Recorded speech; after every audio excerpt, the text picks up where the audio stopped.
we're gonna go straight into the cast. ماذا؟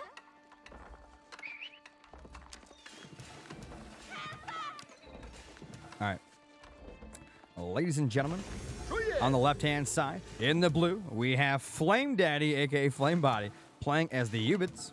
On the right-hand side, in the Rex, oh my god. I read the EXE on the end of Viper, and I just completely butchered my brain there. We have Viper in the red, playing as the English. Now, the English are a very defensive civilization, but they do have some fantastic archers. The Ubits on their side, one of Flame Body's preferred civs. I know he likes to play them a lot.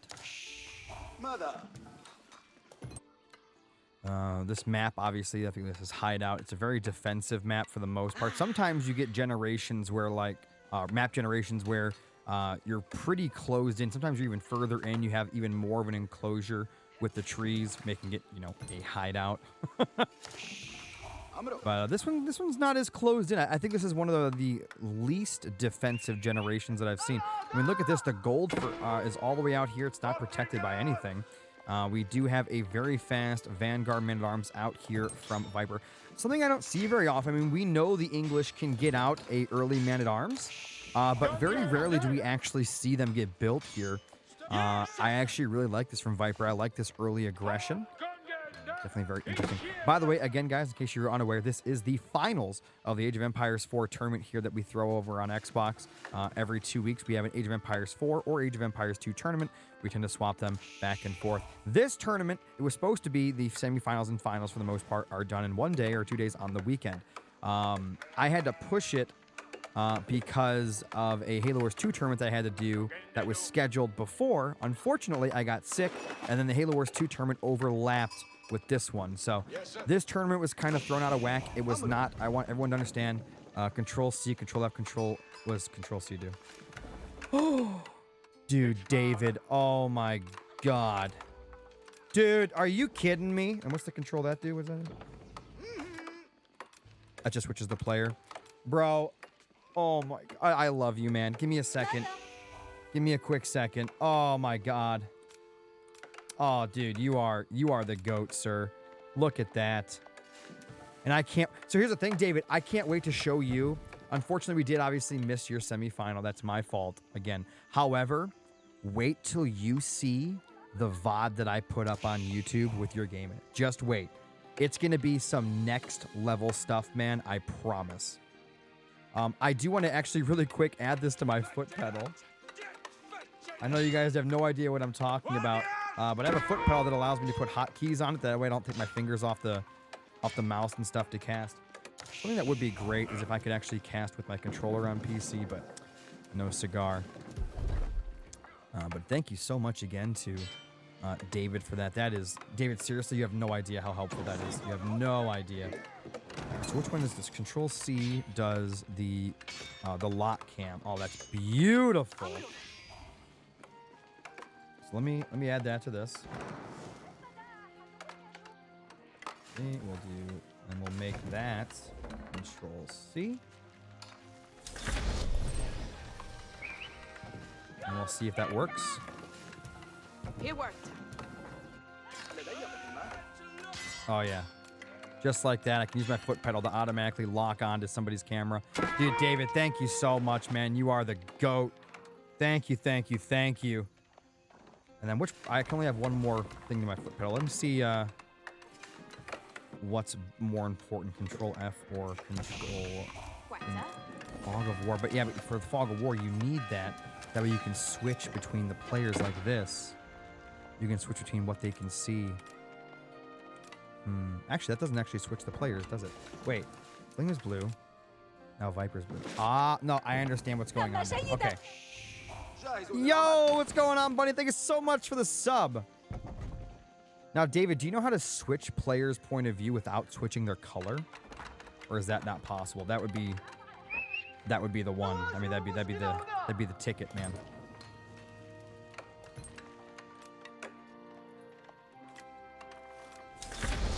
Yeah, switching color is not good. Click home. What is home? Home or insert? Let me see. Oh, no, that makes them purple.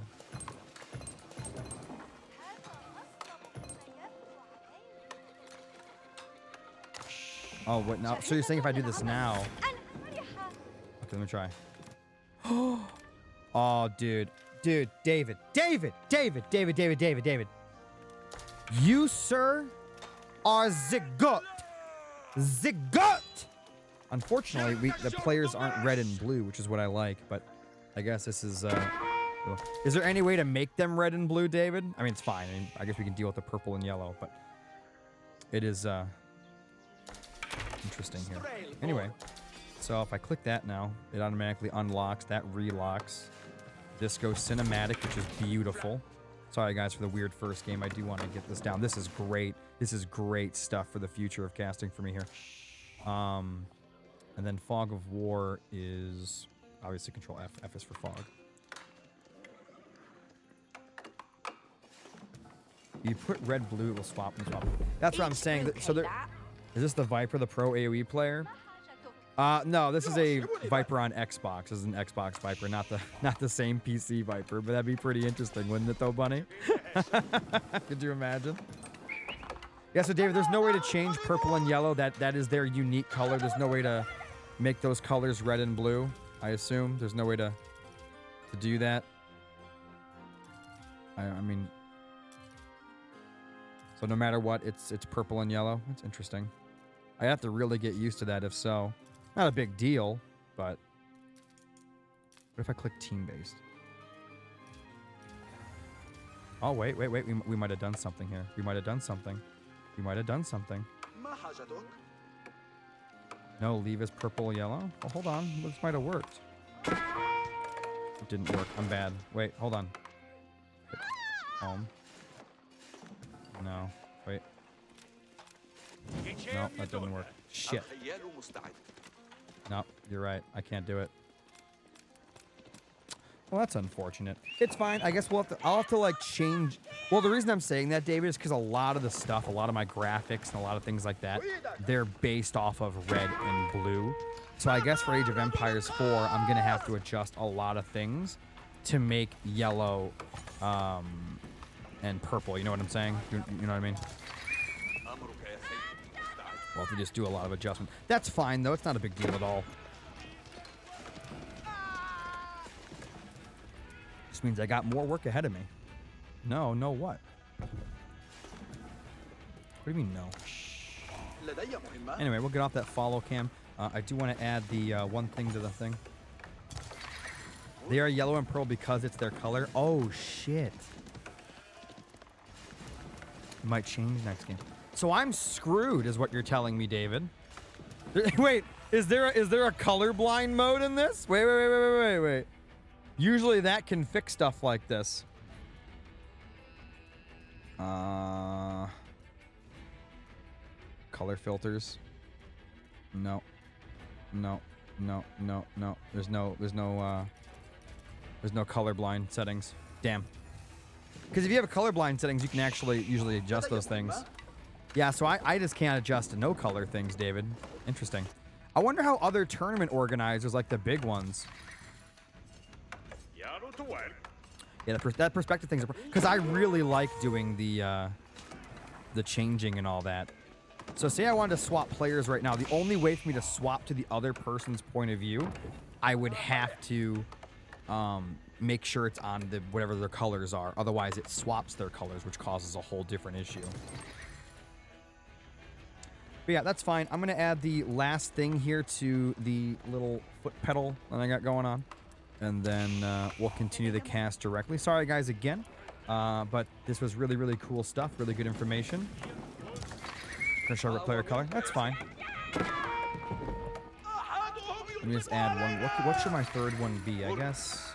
Which one am I going to use more? Let's check. Am I going to use the... that more? That just changes the perspective. I guess... What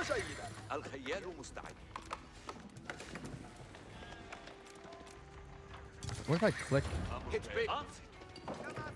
Wait. What if I click a player? Does that... So the only way to change the player perspective is to do that. I can't just click the other thing. All right, that's fine. That's fine. It makes sense, but we'll go from there. We'll get a control F button going here. I'll just have to buy a second foot pedal, you know? Fuck it. Just blow money I don't have. I actually don't have any money right now. I'll have to wait. We'll call this button fog. Nice. Anyway. Oh, that's really cool. That is so cool. And then for these fights, I mean, look at this. I can do that. Oh, you know what I don't like though is when I let go of the in-person thing, it goes back to where my camera was. I kind of wish it would leave the camera where it is. It's a really cool fight though. Again, as we stated at the beginning of this game, the longbows from the English are fantastic units, and you know, they're going to be able to do a lot here. The horsemen, however, perfect counter to the longbows. Looking in here, he's only got 2 hardened spearmen. That is kind of ballsy if you know your opponent is spamming cavalry. You're definitely going to need some more of those. As good as your longbowmen are, they will get countered by all these horses. Bringing in your horsemen, though, one at a time, not a good idea. Probably a bad rally point, no big deal. Ram going to be coming in. I don't know if he's going to be able to take anything down here. I think if he gets enough horsemen out, he should be fine. What he should do is actually take the horsemen, try to flank around to the archers first, or maybe go straight for the battering ram, back up, then come back in for the longbows. Yeah, taking that down is huge. After you take that down, you want to back away from this army. And it looks like it's exactly what he's going to be doing. He lost a lot of horses there to do that, though. He actually left it on like 1 HP. He's got to get in there and finish that thing off. That is insane. Well, it's got no health at all. 2 out of 340 HP. You got to click on it. The spearmen are keeping him away. Great micro there by Viper, keeping him off of them, but not letting him get to the... Oh my god, a 2 HP battering ram. That is insane. And Flame actually gets defeated there. Honestly, I think Viper's mechanics were just way better in that instance.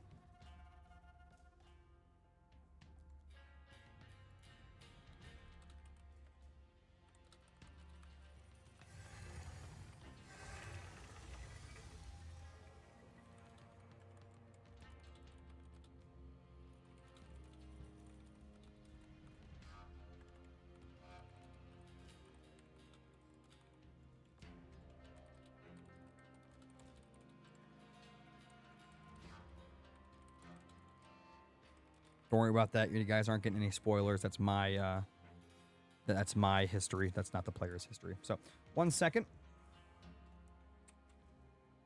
Another thing I should probably set up is the hotkey for the age intermission, which I think I'm actually going to do right now, so that I'll have to keep going into my OBS to click it. So 1 second here.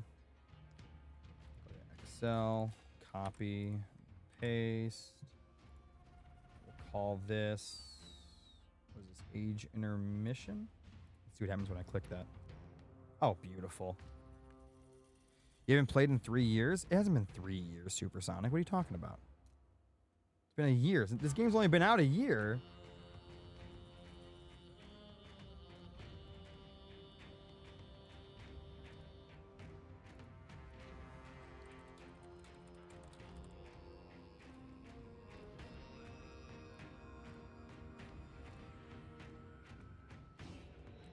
Rank 21. This is PC, I think. Right? This has to be PC. This hasn't been out since Xbox. Yeah, I played, so if you don't know, I played this game during the, what do you call it? The beta period, the alpha period.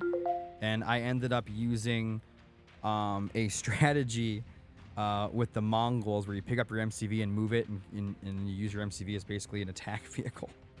And I ended up beating Winter Gaming. I don't know if you know who that is. And like his stream, all of his people came into my stream like talking shit about me. And then they realized I was using an Xbox controller, and then they were all laughing. Because I was using an Xbox controller on this game before there was Xbox controls, right? It was terrible, but I managed to do it. I actually got to rank, I think 80 when the game released, when they had like a shit ton of players. That was awesome. Anyway, gonna go and grab the next game here. I think I put that game on YouTube too, I'm not gonna lie.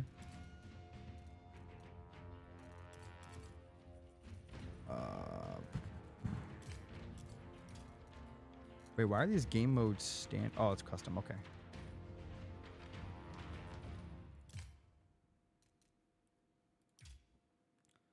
All right, I'm jumping into the game really quick. We're going to put it on spectator mode, and then we will hop in. I also have to change the score, obviously.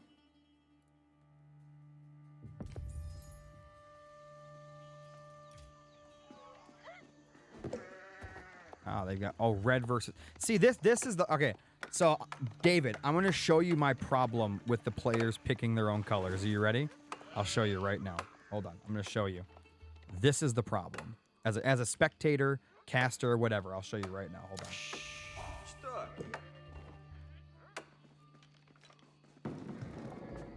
They're orange and red, and you see what I'm saying? I mean, obviously the colors are different. However, on like as a mini map perspective, depending on how what quality you're watching in, and in fights, if the units are very similar, that's an issue. I mean, do you agree? That's kind of a problem, and I don't like that. This is the issue right here. Yeah, and then like orange and yellow, you know what I'm saying? Like yeah, blue, teal, purple, pink. That's a problem.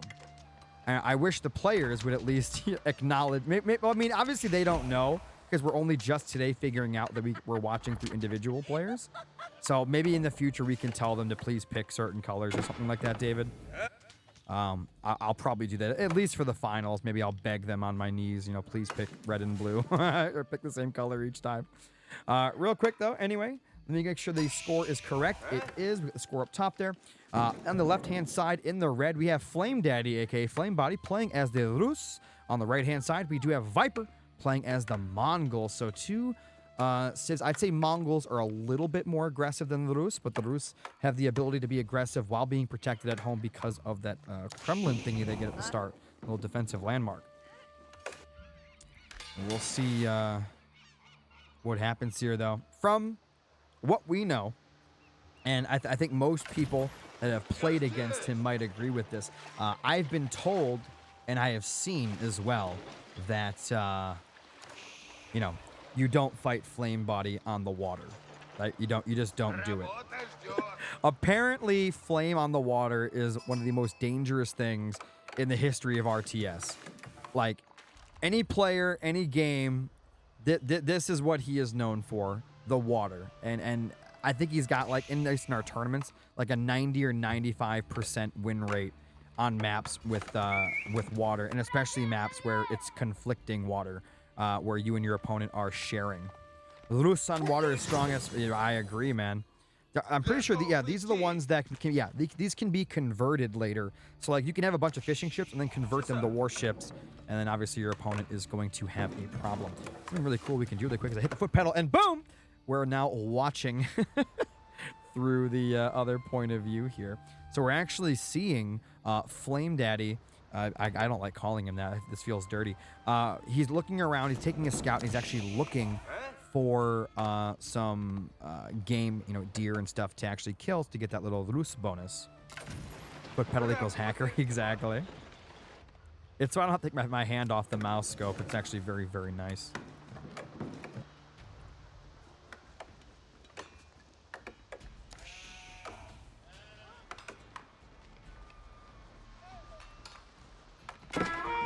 That's what Julio said. Oh, okay, well, the difference is scope.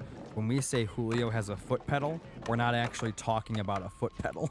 Let's be real for a moment. Let's be real for a moment. By the way, guys, if you are not subscribed, I am sorry. You're going to end up getting ads. I have no way to take off ads for non-subs. However, I do have the thing checked in my little checkbox under my settings that if anyone subscribes, or even if you get gifted a sub or use a Twitch Prime sub, you will get no ads. Or you can just use an ad blocker or something. So doesn't matter to me. I just want you guys to have the best viewing potential possible. And it's something I want to talk about as well. We are very rarely seeing Rus anymore. Even with the new civs, from what I understand, the Rus is still top tier. And don't roll your R's. Listen, the Rus. I don't think that's really counts. Is that rolling an R? Rus. Rus. No, that's not a roll. That's just a weird thing that I do with the Rus. Maybe there's a little bit of a roll. I don't know. He does have a foot. What does he use it for? That doesn't make any sense. Is it like my foot pedal? Is it an Elgato foot pedal? Why would he have that? It doesn't make any sense. Toggling. Scope, he doesn't stream, so I that makes him even more sus, Scope. Listen to me. That makes it even more sus that he actually has a foot pedal. That's really weird.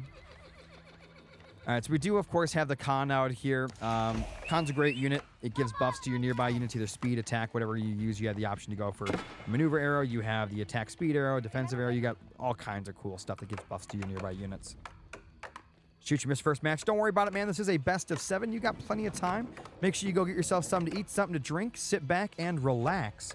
It's going to be a very good series. Remember, this isn't the beginning or the quarters or anything. This is the finals. These are the 2 best players on the game right now going at it here. Kremlin going to be going. It's sub-scope, not subscribe, but I appreciate you putting that link in there. It means a lot to me, man. We do now have the Age 2 for Flame. I got the Kremlin up here, obviously, as I was stating earlier, while the Rus do have the ability to go out on the map and do some great harassment. They also have this Kremlin back at home that can use to defend their resources while they're out and about. Something I think that's one of the things that, I mean, I could be completely wrong on this, but I think it's one of the things that makes the Rus really dangerous is that they can be mobile out on the map early and doing harassment, being very, very dangerous and annoying to their opponent. While even if you try to counter, okay, well, my opponent's out on the map, I'm gonna go out on the map and counterattack. Well, they've got a Kremlin defending all their resources that aren't already defended by the TC. It's very, very hard to pressure the Rus early. And I like this little attack. He actually tried to take out that dock. Wasn't able to do so, and even if he did, we do have a backup dock down here from Flame.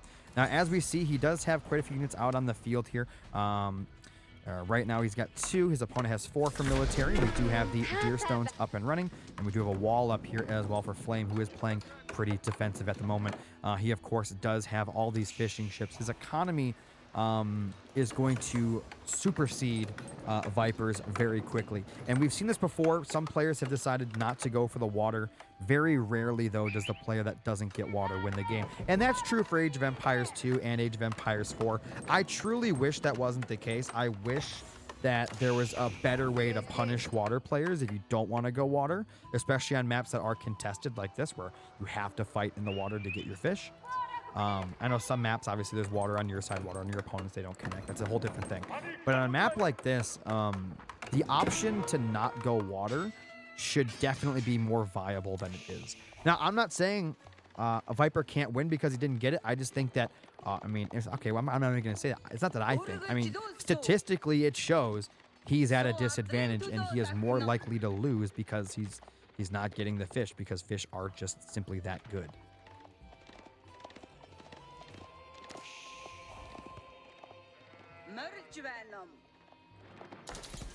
All right, we got some Kashyyyk out here. That's my boy Scorpion's favorite unit in the game. He absolutely loves these things. Kashyyyk's and, of course, the Mengadai. Now, there is a hole up top. He's going to look for some damage, but as we said before, almost everything here is protected. I mean, while this isn't in the range of that TC, at least in here, getting to those units is going to be incredibly hard because the TC is right there. It's already starting to shoot at him, and we have 2 early knights going to be going in for those Kashyyyk. Going to go for a couple of villagers, though, and it looks like he decides to back up, doesn't want to try to sack in for that villager there. The Kashyyyk should get away, and they do.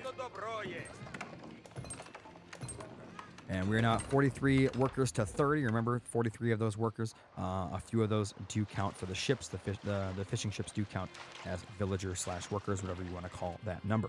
Now, again, as the Mongols, you do have a very, very good presence out on the map. You're very good at harassment overall. Your Kashyyyk do heal while they are in combat, which is great. It makes them a great harassment unit. I'd like to see him actually maybe try to burn down maybe a fishing ship or something here. We do have a galley, though. We'll see what happens. The galley is right up against the dock. Could pull it back a little bit if he wants, but it looks like the galley going to be a little too strong for these Kashyyyk at the moment. And of course, we do have some spearmen out as well. And it looks like Flame is like, you know what? I don't want to get harassed anymore. I'm going to go build a giant wall. To be fair, though, in history, the Mongols did break, you know, they did get past the Great Wall of China, I think, at some point. So, I mean, this is historically, they should be able to get past this wall and do damage. Am I wrong on that? Didn't the the Huns or the Mongols, didn't they at some point get into China and like wreak havoc? I'd have to Google that. Maybe somebody can tell me. Or maybe they never made it. Maybe the Great Wall of China blocked them. I don't know. I thought maybe they eventually like made it past or around or something.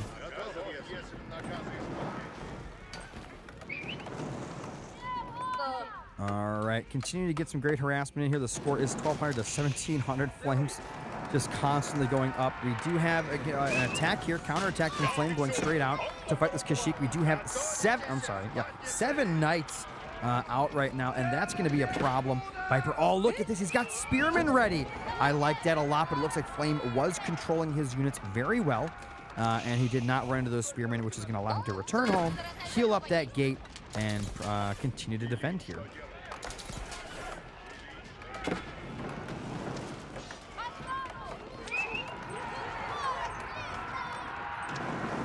By the way, we'll get up a little prediction as well. I'll do that right now while we are chilling during this little fight.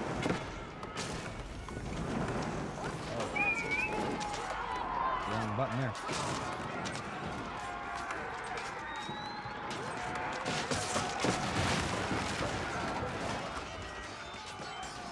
Now, this prediction will be for the entire series. This is not for just one game. And it looks like Flame is getting fought back there. It looks like the Spearman combination with those Kashyyyk is going to be a little too much for those early Roof's Knights. But keep this in mind as well. We do have the Castle Age going to be coming up for Flame. And once he gets Castle Age, these early Knights become actual Knights. And bad news for Viper, everything he has here will die to those. Unless he gets Castle Age himself, which I don't think is going to be coming anytime soon. Yeah, and there it is. That might be a resign from Viper. Yeah, I was gonna say that might just be a resign, and that's a respectable resign. He didn't drag out the game or anything like that. And I, as a caster, respect that, because a lot of times we've seen that it gets kind of awkward trying to cast a game that is clearly over. And, you know, that's why these guys are two of the best in the game. They know when a game's over. They know when to stop and just get into their next game.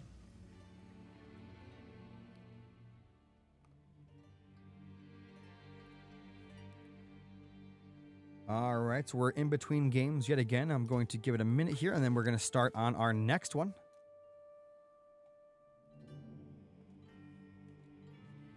Takes a good player to know when to surrender. Absolutely it does, Super. Absolutely. Some players, they know they've lost, but they just drag it out anyway. So very respectable. By the way, guys, you can use your channel points, even if it's just one channel point. You can put it on one of the players, and you'll get a little symbol next to your name showing who you are voting for.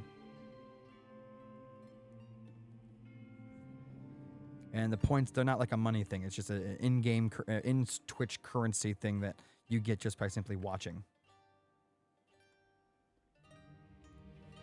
Self-love.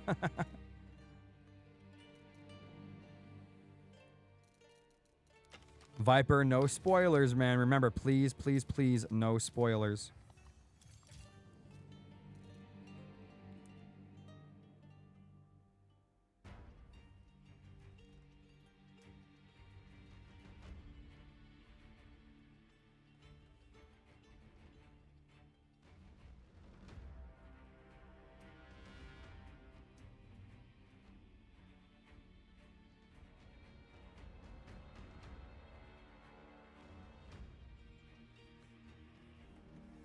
All right, guys, the prediction will end here in like 10 more minutes, so feel free to jump in and get that prediction going.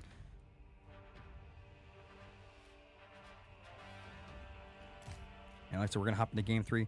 Viper, you better get into your game and keep playing. I don't want to have to, you know, have a big delay because we're waiting for you guys. Finish that series. The series is finished, don't tell me. I'm just saying. I'm just saying. And if you guys are out there and you are enjoying this series, you're enjoying this casting, and you want to see more, let me know. And also, if you want to help support the stream, you can... Oh, my God, they went orange and yellow. Listen, Viper. Listen, baby. Listen. Baby girl, listen here. You guys have got to stop with this. You guys are picking colors that are too similar. I mean, you guys went red and orange, and now you're going yellow and orange. This has got to stop. This has gotta stop, man. Oh my god. Look at this. Oh, wrong button. Like, oh, wrong button again. Oh, gee. Look what you've done. Neither of you pick colors. Oh, I hope you guys will start because this is terrible. They're so close. It's fine. I'm just, because look at this. Now it's orange and yellow. They're so close. And of course, the game where you guys pick the exact same civ, you're super close in colors as well. That's going to be awful for big engagements, but it's fine. All right, guys, on the left-hand side, let me update the score really quick. I do believe it is, 1-1. On the left-hand side, we do have a Flame Daddy, me playing as Jeanne d'Arc. On the right-hand side, we do have a Viper playing as Jeanne d'Arc as well. Sounds good, Viper. Good luck on your next game. And now we're going to be seeing these players go for the Jeanne d'Arc, and of course, those early knights. I'm expecting to see some crazy, crazy knight play. I'm more than excited to see if one of these players decides to do multiple harassments. And what I mean by that is having groups of knights in different areas instead of one big ball of them running around. I'm thinking, I wonder if one player is simply not going to, though. What if a player decides they're not even going to do the knight thing and they go for like walls, spearmen, and then they go castle age? That'd be interesting. I don't think it's going to happen, especially on Arabia. But we'll see.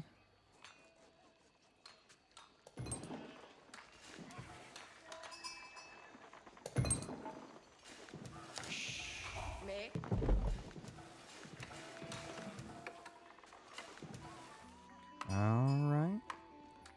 So we have no, that's the villager. Wait, Jeanne d'Arc's not out? Wait. There she is. All right, she's building the School of Cavalry already. Same thing over here. Now, guys, keep in mind, there's a reason they're doing this. The reason they just use their Jeanne d'Arc to build the School of Cavalry, number one, she counts as a few villagers as it is, so you're going to still build it at a decent speed. Number two, she gets veterancy from building that structure every few seconds. She's getting veterancy. So allowing her just to build it gives you maximum veterancy, which allows her to get her next upgrades and all that. And then you take her and you go out and maybe you kill a boar, you kill some deer, what have you. You got to keep her active. You got to keep moving. You got to keep her doing stuff so that you can get her next upgrades and more experience, XP. Looks like we are getting straggler trees here from Flame, straggler trees as well, so no one's got a lumber yard yet. They are both focusing heavily on their economies, getting their way up to that feudal age, which will allow them to start pumping out those knights. And so far, though, I mean, we're neck and neck. I mean, look at the score. It's 194 to 194. I mean, this is about as picture perfect as a mirror as it gets. Looks like we got 4 on gold. Let's check over here. Yeah, it's 4 on gold. Guys, this is a mirror. I mean, this is true and true, perfect mirror. Arabia, Jeanne d'Arc. I mean, what more can you really expect here?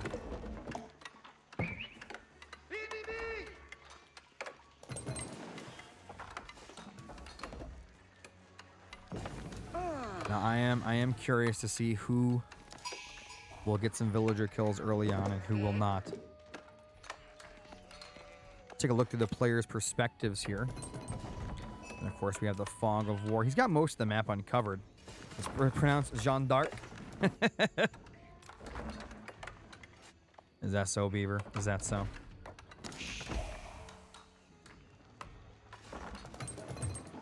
Beaver, just so you know, I'm going to cast only your arena game in that arena tournament. And the whole time, I'm going to be hoping that you lose. How do you feel about that? You're the only one I'm going to cast, just you. I'm gonna have the follow cam on you as well. That's it. Didn't sign up? Son of a bitch. Why? I feel good? I didn't sign up. I feel good. That doesn't make any sense. I mean, you don't feel good? What are you talking about?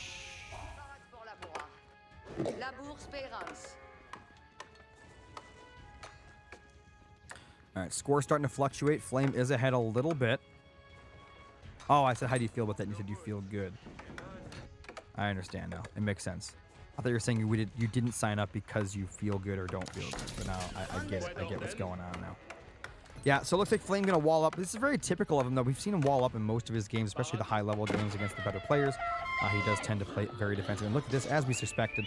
Going to be going out, killing that boar, getting that XP. Same thing over here for Viper. But again, very, very, very mirrored up match here. Both players doing basically the exact same things. By the way, a huge shout out again to Little Bunny for the Prime for 5 months, and to Super as well as Patu for the follows.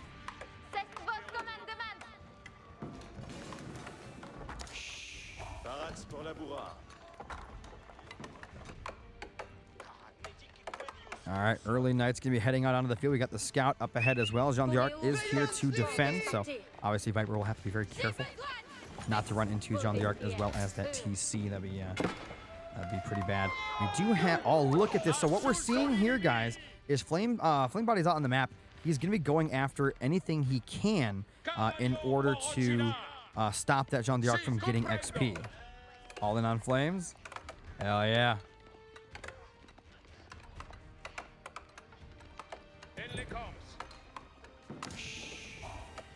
All right, we have 5 villagers coming out. Where are they? Oh, they're going to go get the boar.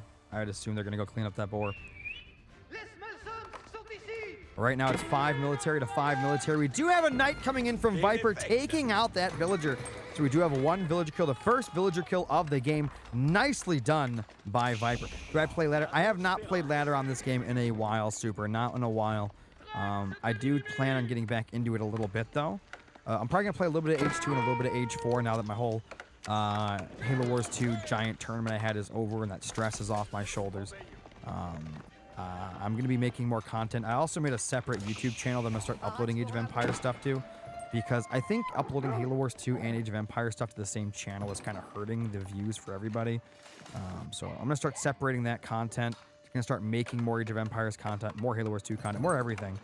Now that I finally got that. I mean, I don't know if you guys know, I had a huge Halo Wars 2 tournament. I have it once a year, and it just stresses me out to no end.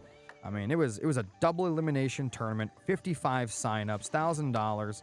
I mean, it was a crazy day. The tournament was 16 hours long. I sat in this chair for 16 straight hours. No food, no drinks, no nothing. 16 hours of straight casting. It was one hell of a day.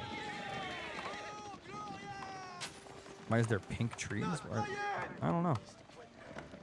Trees are pink. I've seen trink peas. Holy shit. I can't talk. Oh, that knight actually could have gotten a villager if he was paying attention a little more. I don't think he's going to get one now. He's going to ram it, and then they're going to get into the TC. So no kills there for him. It is 1 kill to 1 kill. We must have missed 1 villager kill. We do have a big attack going on here. We'll actually remove the UI, which makes the game, nice and pretty. Okay. By the way, I am now recording. Every time you see me streaming a show match tournament, whatever, it doesn't matter. I am recording in the back end in 4K super high bit rate. So when we do upload to YouTube, those VODs and everything will just look spectacular. You watch me stream ladder? Appreciate it. Watch me get my butt handed to me for like a few days while I learn the game again. Right now, we are still pretty neck and neck. 31 villagers to 30, 12 military to 10.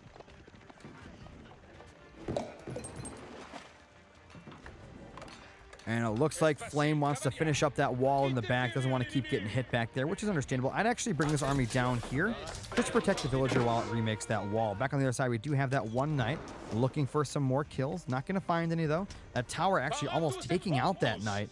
Does he have chivalry? I actually don't know. By the way, to Age of Empires 4 people in here, what does Jean d'Arc, whatever you want to call it, what does she give up that the French usually have? Because obviously these side factions like Jean d'Arc, these new civs, they are rip-offs of the other factions, and they gain a few things, but they also lose some things. And I'm wondering what Jean d'Arc loses from the French. By the way, it looks like in about a minute or two, the vote is going to end. So if you guys want to use those channel points to vote for one of the players, you can do that.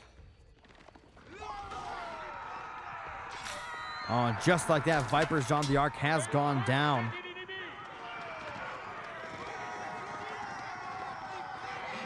And it looks like Viper going to be running away. Now, he really has no choice. I mean, Flame's army is quite literally twice the size. More than twice the size. Gets another villager kill over here as well. Viper slowly starting to fall apart a little bit here.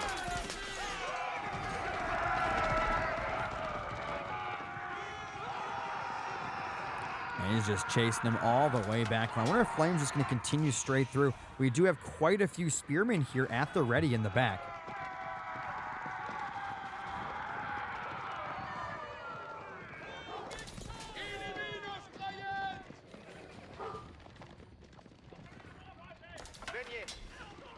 And it looks like Flame just going to move forward. He's not going to chase him down no more. He's going to look for some damage back at the base here. And now that he has Jeanne d'Arc in his army, while Viper doesn't, this is going to be a problem because that Jeanne d'Arc can actually come in and take out those spearmen pretty easily, or at the very least weaken them. This is not a fight that Viper wants to take. He does now have his own Jeanne d'Arc on the field, though. The woman at arms. Let's continue to pump out 38 villagers to 36. We have 2 villager kills for Viper. I'm sorry, for Flame, and 1 villager kill for Viper here.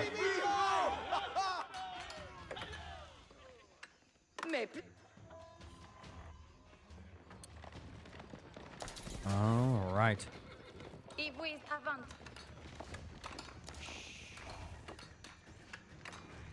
I'm putting up an archery range. He's going to start going archers. I don't know about the archer thing. I get it. He wants to use the archers to take out the spearmen of his opponent so those other units can go in and do damage, but we'll see. And there's going to be a barracks coming up for Flame here. Continue to get some deer out here, which is pretty nice. And continue to bolster that economy.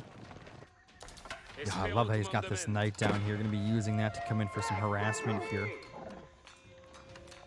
He's got it like on a little route that he's using to go back and forth. I like that a lot.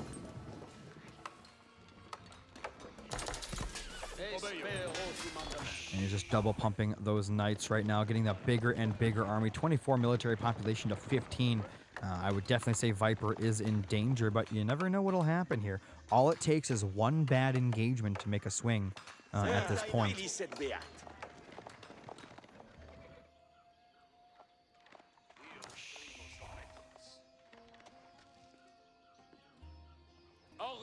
Got 2 knights up there with a spearman, kind of, you know, scouting around, looking. We do have more villagers going up for some more deer up here, even putting an outpost down to, you know, make sure his villagers are safe from any night attacks, buying him time to go out. And of course, still getting that boar from earlier. I like how Flame actually brought the spearman up here. He's actually using it on back and forth. What he's doing is he's using this spearman to scout this boar to wait for villagers. And when the villagers do decide to come up to get that, he will see it and be able to go out there and take it down. Right now, we're at 26 to 24 in terms of military. I'm really surprised that Flame didn't attack sooner. We do have a couple of military upgrades here. We have melee damage and armor for Viper, and we have melee damage and armor upgrade for Viper, but also armor for the archers as well, against the archers. So Flame technically has a stronger army overall. It is 27 population to 30 now, so Viper does have more population. And again, what this could really come down to is that archer micro. Using those archers, you take down the spearmen, and then your army will win.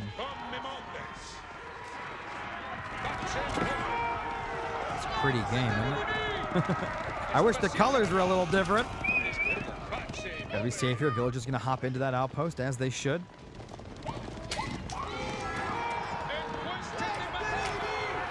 Not sure where. Oh, that's. He must have all unted that spearman away from up top. Yeah, he did. Gotta be careful. Gotta be very careful here. And here we go. A bunch of spearmen are ready. Again, the archers. Their archers are attacking the knights. The archers have to attack the spearmen. Yeah, not the best micro there out of Viper. Need to be using those against those spearmen first. Big attack coming in here. Both players continuing to duke it out. We have an upgrade on the arc in here. Both players have their upgrades on them. New Age has begun for Flame. And somehow Viper has come out on top.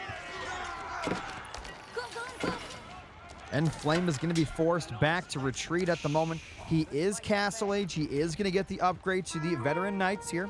Taking a look back on the other side, we are not seeing the next age yet for Viper here. So he will have to fight against those actual knights very soon. And those veteran knights do make a massive difference in these early engagements. And Viper's actually taking the lead in villagers as well, because he did end up taking out a total of 6 villagers now. We're putting up another archery range here. Taking a look, we do have 12 spearmen. Not a good attack there from Viper. He's got to be very careful not to throw away his cavalry.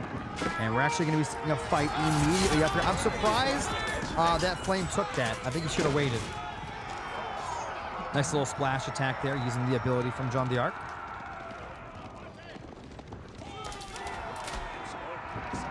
I suppose he wanted to attack him. Sorry about that. Before the Rams got up.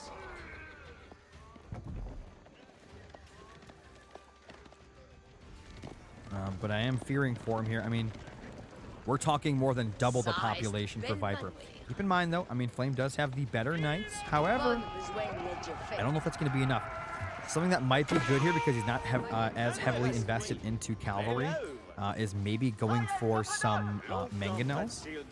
I don't think he even has a seed workshop, so it's probably not going to be in the cards. However, I feel like that might be pretty good.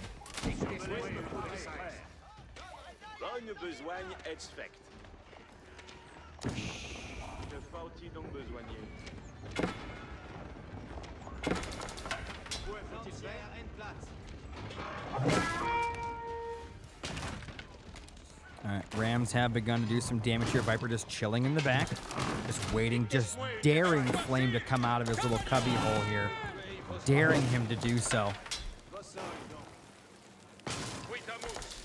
Yeah, we're going to see these Rams slowly chip away at him. We got a little buff there going on.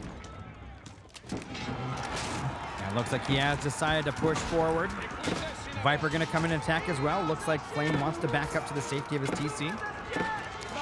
That's a lot of spearmen. I mean, that's an insane amount of spearmen.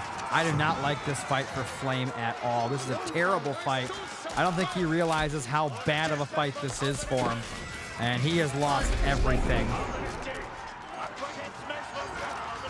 Oh my God, those knights, as good as those knights are, they're just not going to cut it here.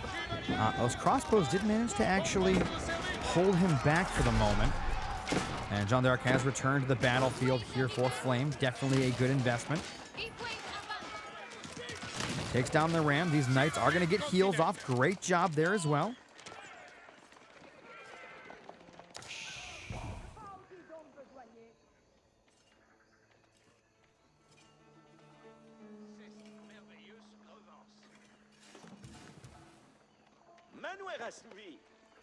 Certes, si comme vos voldres.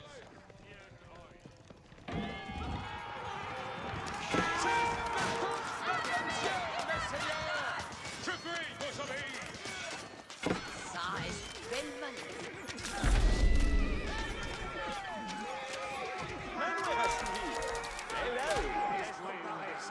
Yeah, this is interesting. Somehow Flame is actually keeping the score, by the way. This is not over. Somehow, I think it must have been those crossbows, because the Jean d'Arc from Viper came in, and then the crossbows kind of just, they took her down, I guess. And then after that, he was able to hold on. Now, here's the issue. He needs to build more knights. I mean, as great as these crossbows have been, they've been fantastic at holding back Viper.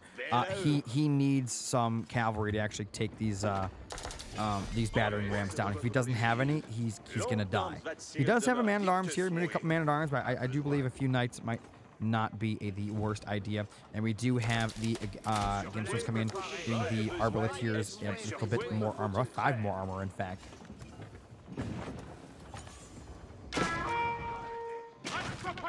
And keep in mind, this whole time, he's actually been out harvesting out on the map, so he's actually getting a good amount of food behind this. Even though Viper has had more villagers for quite a while, I feel like Flame's villagers were just doing a better job with what they were gathering. He's not fully relying on farms. Got one knight up, but again, it's not going to cut it here. And it looks like that stable is going to go down as well. Big attack there. That's a lot of heals. He just got 47 military to 17. And oh my God, did you guys just see that splash damage that he just got right there?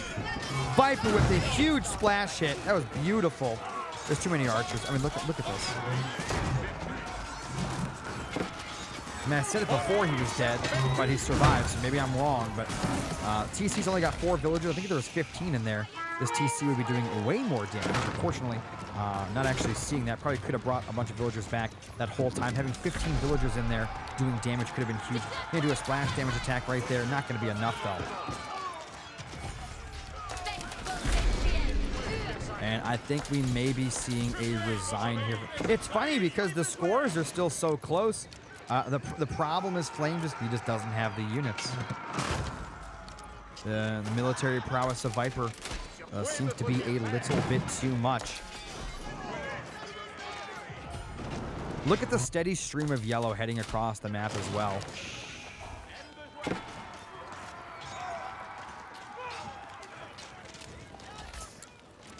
Trying to use that TC to help him, but there's no villagers in it. Again, I think this fight might have actually gone differently if 15 villagers were in that TC constantly pelting Viper's army.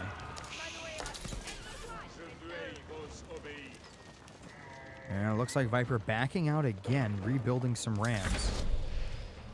Jean has returned to the battlefield. Flamme is basically completely out of gold here. Has spent it all. Where are we getting the gold from right now?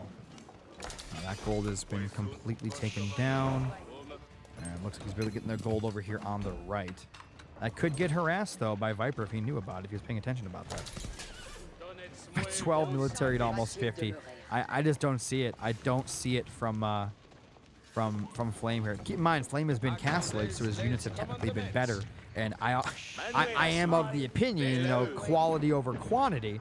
However, when the quantity is this much more, you kind of have a problem on your hands. I mean, we're talking triple the military production. I really hope that the attack comes onto the TC. He at least puts a bunch of villagers in there or something. Trying to do a counterattack is quite literally suicide. There's absolutely no way.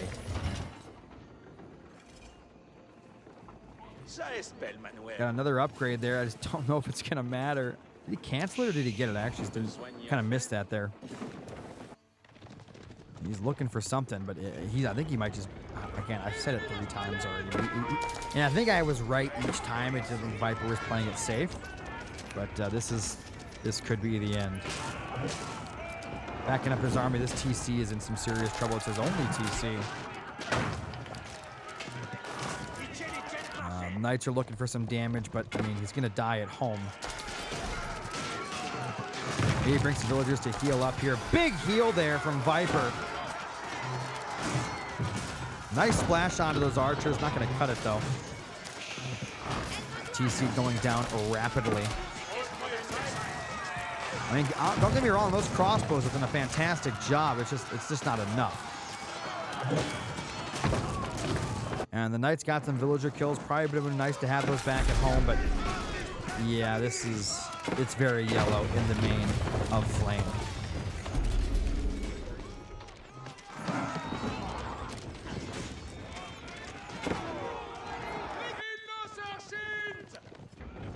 Am I getting money to stream this? No, I actually lose money streaming Age of Empires, but that's okay because I love the game.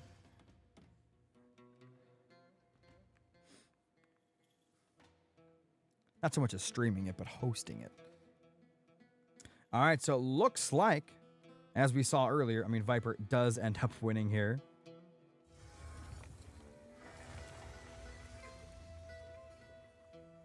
All right, we're going to update the score and move on to the very next game here. Give me one moment. Yeah, more on that point, we do have tournaments of Age of Empires 2 and Age of Empires 4 every 2 weeks. They are sponsored by me. I put in $50 my own money every week to the finalists, to help me, to have these tournaments actually have a prize. I don't think tournaments with no prize at the end is really worth it. I mean, I don't feel like players are going to play their best or actually care about winning or showing up if there's nothing to actually be gained at the end. So My notifications are not happening. You didn't get notified from my stream, Kimber? Do you have the bell icon selected? Interesting. Do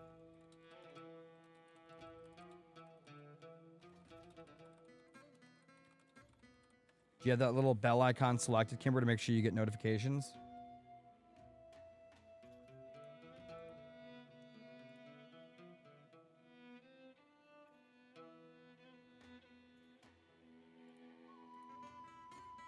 No notifications are coming through. That's weird. That's also very unfortunate. Did anyone else in my stream get notifications that I was live? Or I mean, I'm not talking about Discord. Did anyone else get a Twitch notification that I was live? If not, that's unfortunate. Nobody asked you, Jamal.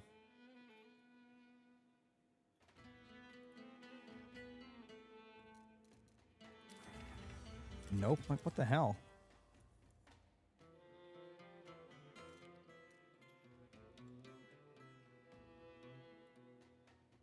Didn't Twitch just update their app?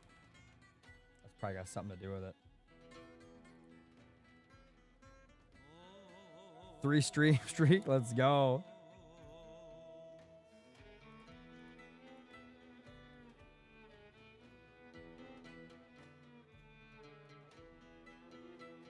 Yo, Kimber, thank you so much for the 3 gifted subs, man.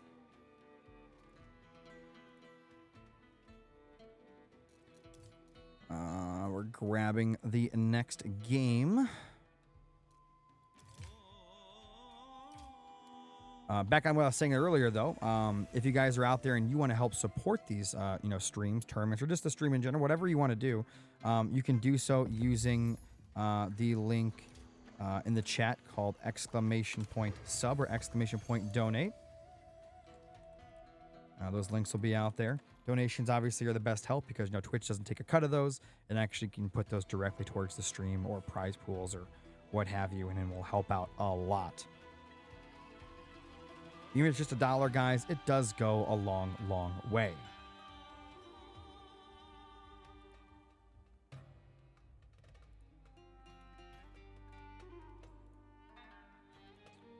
All right, we're going to be jumping in here.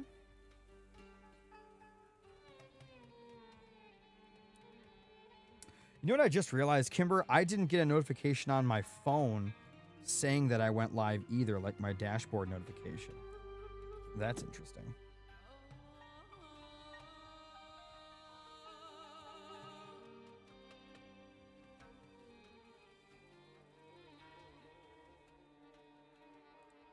Oh, apparently there is a problem. I'm actually looking on Google right now, and people are saying they're not getting notifications for Twitch from the patch 6 days ago or something. Interesting. What maps were you excited to see? I mean, so obviously we just saw Arabia, which is my favorite map. Unfortunately, they were the same exact civilization, which kind of drowns out the, the cool factor, but that's okay. We are watching a map right now. Twitch has me shadow ban conspiracy. Oh yeah. We're watching a map right now that I actually do like. It is a water map. However, it's a water map that I think is actually really good. We actually watched a match on it yesterday. It was great as well. So hoping this match is going to be just as good. All right, we're going to jump straight into it here. On the right-hand side, in the yellow, we have a Flame Daddy playing as the Ubits. On the left-hand side, in the purple, we have a Viper playing as the Delhi Sultanate.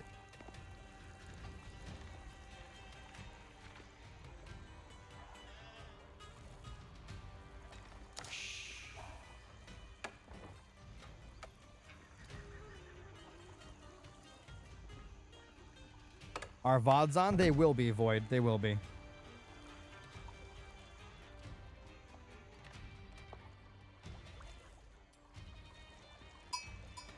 I'll also be uploading the games individually, probably to YouTube.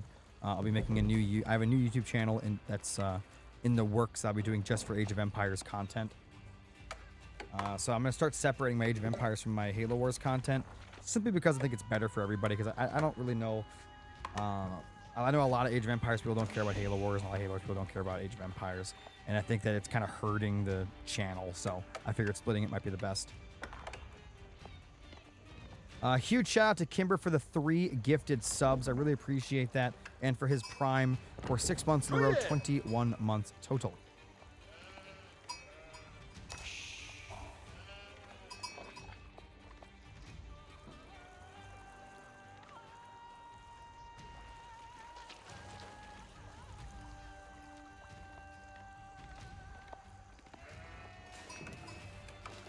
All right. Getting into the game here. Was on follower cam, which is great. I'm so happy that David came in here and told me about all the hotkeys. The last time I streamed, I was asking people about the hotkeys and nobody knew. And now we've got like all the hotkeys. Not only do we have all the hotkeys, I've got them all like on my foot pedal, so I only have to take my hand off the mouse to do it. The next stage, obviously, will be figuring out a way for me to cast this with the controller instead of mouse and keyboard, because I'm not a big mouse and keyboard fan. And I think casting on controller is better because it's a smoother experience, but we'll see what happens. Because, you know, analog stick, you got, you know, whole analog picture. Most of the casting will look like this, where it's, you know, smooth instead of jumpy, where, you know, you're clicking around on the map and stuff. I'm not a big fan of that. I feel like it's nauseating for a viewer. But yeah, I am I'm pretty upset that I just realized that Twitch did not give me a notification on my phone that I went live. It wasn't like, usually I get like a dashboard notification or something, and I did not get one today. It happens sometimes. It is what it is. But as we have said before, Flamme, one of the best players, if not the best player in the game, when it comes to water maps. We'll see if that stays true to the case here. And we actually have the fishing boats from Viper out here doing some damage here.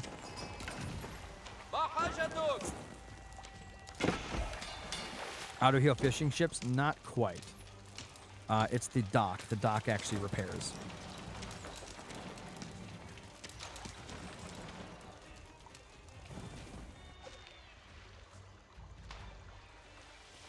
Looks like Viper has decided that attacking the fishing ships was not worthwhile, and he's gonna back up for now.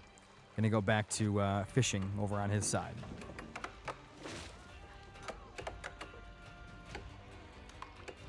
And we got some houses along the wall back here, keeping them out of the way. Also kind of protected, and he's getting his wood in the back. Gotta use that wood to actually get out more ships. And we're actually going to be seeing a wall across the middle here from Viper. That's pretty interesting. The last time we watched this map, I don't think we actually saw anyone try to wall off the middle. Walling off the ships from reaching each side is kind of interesting.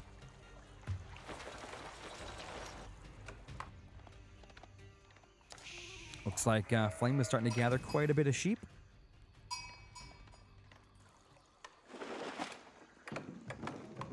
Oh, he's in a double wall. Okay. So he's like, fine, you know, you can win the water war, but you're gonna have to work to get over to my side of the map. All right, all right.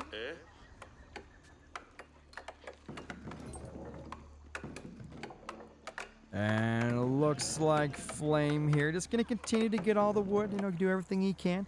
He's got quite a few fishing ships going at it right now. We got 5 fishing ships. On the other side, we have 4. For Viper right now, but he does have that double wall up, so he's going to be defending himself. I'm not sure actually how fast the regular just you know, galley ships or whatever take down walls. I've never actually seen that interaction, but I guess we're going to see it this game, unless something really weird happens. Got a villager coming out here from Flamme. I wonder what his plans are with that. New age has begun for Flamme. Let's see what it's coming out of the dock, if anything, and it can be going straight into a Dow. And he's going to be waypointing it right there in front of the wall. Viper, on the other hand, back at his side. We do have the Tower of Victory going to be coming up, getting him to his own feudal age. Let's see what he decides to do here. A lot of sheep right now for Flamme. He's going to be taking that all the way back home. I mean, look how many sheep he found. Absolutely insane. Gonna take that home. We do have the dowel. We're actually gonna see the interaction I was curious about here. Let's see what happens when we start shooting that wall. Oh, he's gonna put an outpost here. Surprised he didn't put it a little closer to the water.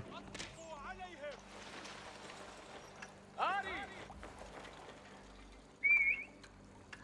lot of fishing ships getting him some food. Looking at the score, Flamme is ahead slightly, but I think it's gonna change obviously or at least even out more once that Tower of Victory does go down. Oh, I'm sorry. That's Flames. That's Flames Tower. I'm so dumb. I thought that was Vipers. Very nice there. He's actually got that, so he's going to be able to take that down, which is fantastic, obviously, for Viper here.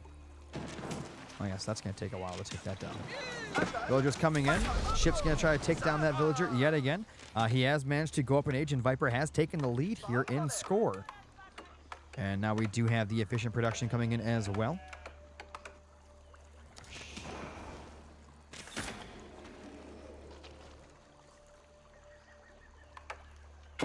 And he's still trying to get that. He needs to pay attention. He's got to not let that villager finish that. That'd be really bad. He's going to poke it again. He keeps going back and forth, back and forth. Flame being super annoying. Let's actually go through his point of view. Look at this. This is through his eyes right now. He's actually microing the villager back and forth. What's going on, Nesfer? How you doing, man? Just casting ourselves a final here of our Age of Empires 4 tournament. Going pretty well.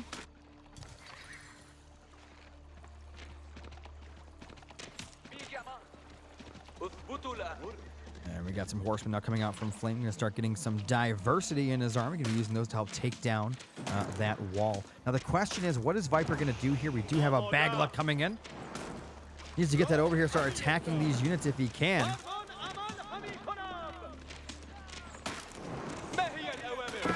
And there he goes. He's going to start shooting him over the wall. I like this.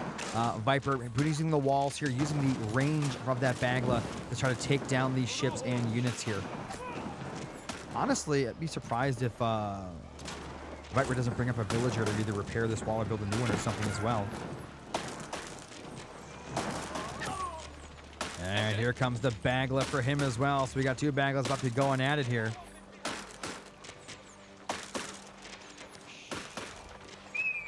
I don't know, Jamal. You can go ask the developers about that. Plus, I believe that month is over. And let's see. He's going to back up here. The wall is going to burn down. He still has one more wall to go. Is he building any more? He's building another Dow. Not sure if that's going to cut it here. This wall is starting to go down kind of quick. And we have a horseman attack going to be coming in from Flame. A little harassment group. We do have some spearmen though from Viper that will be very nice against those. This wall starting to go down more and more. Mixing in some Dows. Going to be using those to help take down this armada from Flame once it does finally break through. Hopefully Viper does not lose some villagers to this. We want to keep this game going for as long as possible. Be very, very careful. We do have some scholars going out. Oh no. Let's go through his point of view. We do have the Fog of War on the foot pedal ready to go, so we can actually see that Flame does see those. And that could be a potential problem. And that wall is going to go down. The question is, Viper ready? Using an explosive Dow going to come out. I like that. Look at this, though. Flame doing the exact same thing. Using those horsemen to go after the scholars. The scholars do live. Flame Dow going up front. Uses it on the wall. I don't think that was on purpose. If the exploding ship goes in, takes down one immediately, and Viper is ready here. Just realized the score is not updated, is it? I think Flame won the last game, did he not? Maybe somebody can correct me. I've forgotten already. Too much into this game here. It's so funny because Flame was the one that worked to break down the wall, and Viper's like, you think I'm trapped in here with you, but you're trapped in here with me. All right, so he's got the bag left here. It's going to get hit really hard there. The Dow does get smacked. We do have quite a few of Dows right now and fishing boats repairing those ships. And it looks like Viper will be forced to retreat for the time being as he does continue to build more. And looking at this, we have Flame with two docks here, one on each side, looking absolutely fantastic. And what that's going to allow him to do is to continue to double up on this water right now.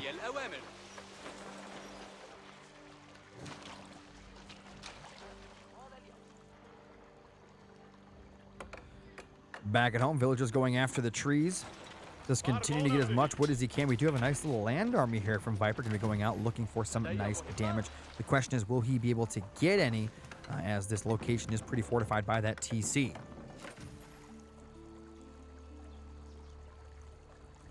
And we're just chilling right now. Probably should try to repair some of his ships if he can. I don't like the fact that he's not repairing. You need to have your ships ready for the fight to come. It looks like that land attack will be coming in here any moment. 33 military population to 24.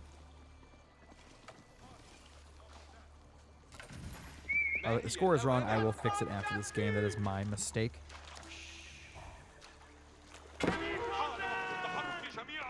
And it looks like Viper now coming in here, doing some damage to these villagers of Flame Daddy.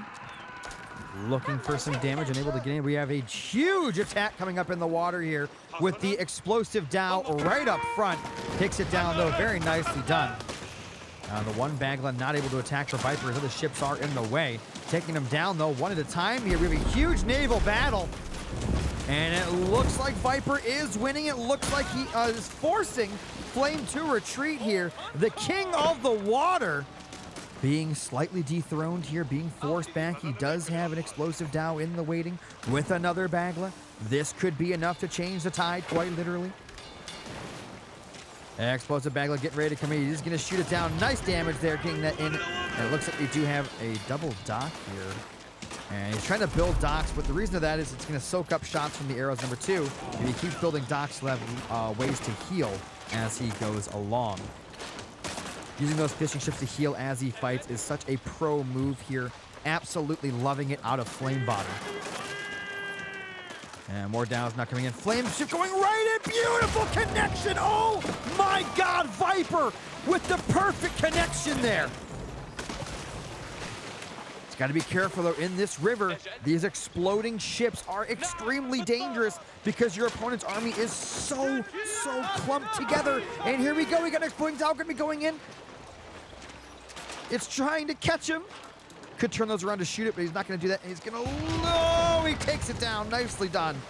Back over here at home, we do have Viper looking for some more kills. He has managed to kill 3 villagers. Flame Body only killed 1 this game. Got a very nice army here, though. Once he gets that going, it is 28 military to 51. However, I would definitely say Viper has a much bigger upper hand, definitely on the land. I think the water might be a little different. I really don't know how that's going to go. We have a pretty massive fleet here from Flame, but at any moment, those flaming Dows could take him down. Let's see what he decides to do here. We do have Viper now. He has his own flaming Dow. They're going to be using that to explode all over his opponent. Doc is about 175 HP, never finished it. And here we go. Big fight about to commence here. Let's see what happens. Let's see who gets the better connections. 2 explosive Downs. Oh my God! Again, Viper with the connections! Again with those beautiful connections!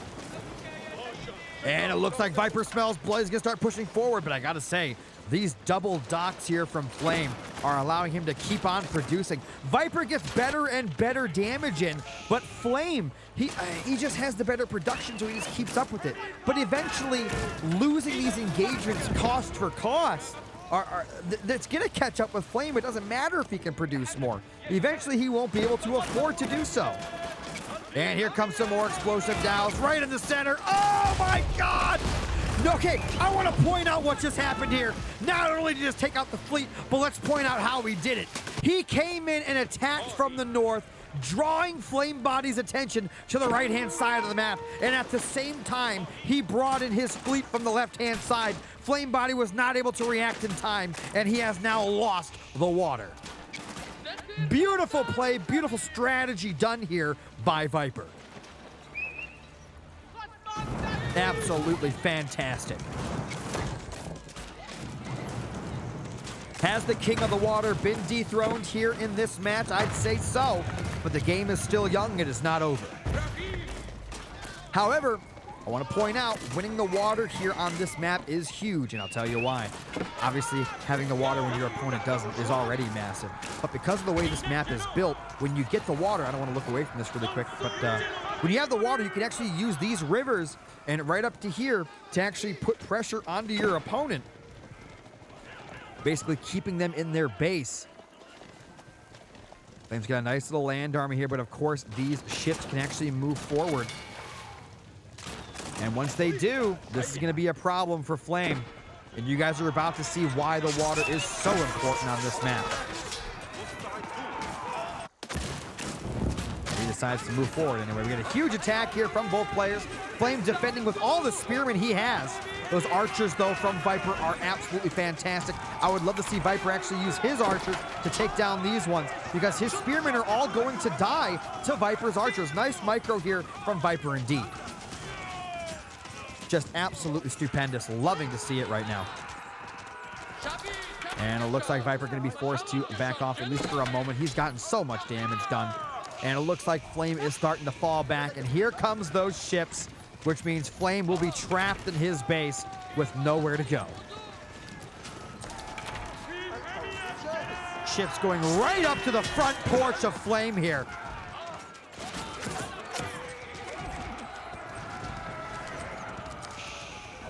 Not much here for Flame to do except back off and try to rebuild and get something done on the backhand side. But I gotta say, it's not looking fantastic. Keep in mind, he still does have a pretty good economy overall. You know, 55 villages to 61, no slouch there. However, you know, having your opponent right here with their ships in front of your base is just so awful. It hurts a lot. And it looks like Viper gonna be coming down south now looking for that economy. There is a TC from Flame, could throw 7 villagers in there. He has managed to get to tier 3 though. That castle age from Flame could be massive. Let's see what he manages to do here. Probably could have thrown some more villagers in that TC to make it a little bit more menacing. Yeah, it looks like he might just let it die. I'm kind of surprised. And yeah, there it goes. Viper going to be taking game number 4. I got to check to make sure the series is actually tied. I might have messed up somewhere in there. And we'll go check that right now just to make sure that I'm not wrong on the score. I think it might be 2-2, but I could be, again, I could be completely wrong here. I might have messed up somewhere. No, actually, it is a 3-1 for Viper. That's my bad. Nobody corrected me.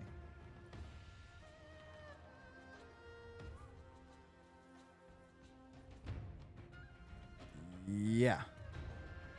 Yeah, that's right. And it looks like Game 5 actually is not finished yet from Flame and Viper, so we'll have to wait here a moment while they do. By the way, guys, if you are enjoying the stream, do me a favor and hit that follow button. If you want to help support the stream, you can donate or subscribe using the links in the chat. You can also gift subs, bits, anything and everything helps out tremendously here on the channel. We do have a tournament every 2 weeks on this channel for either Age of Empires 4 or Age of Empires 2, and we have Halo Wars 2 sprinkled in throughout the week and other weekends. And of course, check out my YouTube where we will be having a bunch of Halo Wars 2 and Age of Empires content in 4K for now and into the future, now that my computer can actually handle doing that. So far, though, this tournament has been fantastic. I want to give a huge shout out to Camper and Azu for putting up with me these past week and a half. There was obviously an issue. I had a Halo Wars 2 tournament the weekend before this tournament was supposed to happen. I was sick that weekend, and I had to make the executive decision to postpone the Age of Empires 4 tournament, at least casting by me, to have that Halo Wars 2 tournament the very next weekend. The Halo Wars 2 tournament happens once a year. It's a huge thing.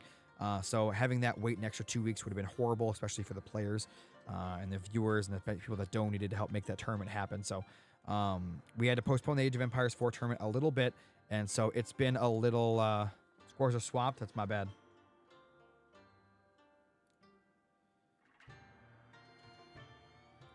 It's because they keep swapping sides in-game, David. That's what's going on. But I'll get that fixed really quick.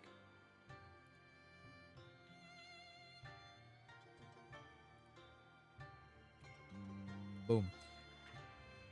But yeah, so these tournaments, we are putting out, and I'm putting out $50 every 2 weeks for these tournaments to the winners, and you know, just trying to make these tournaments happen. If anybody out there wants to donate $1 or more to help fund these, I would really appreciate it. But if not, just make sure that you're watching, telling your friends about it, and signing up for the tournaments. They don't cost anything to play. Anyone is allowed. There are no rules or anything like that. As long as you're on Xbox with a controller, you can play in these tournaments as well. And get, depending on where you are in the tournament, you might get casted by me. The further you get in the tournament, the more likely that is to happen. However, we might be having somebody help cast maybe in the future those other games that I do miss.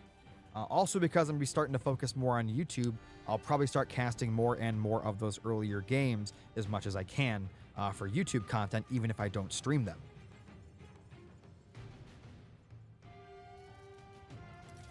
And right now we are just waiting for their one game to finish, and then we will jump straight into that.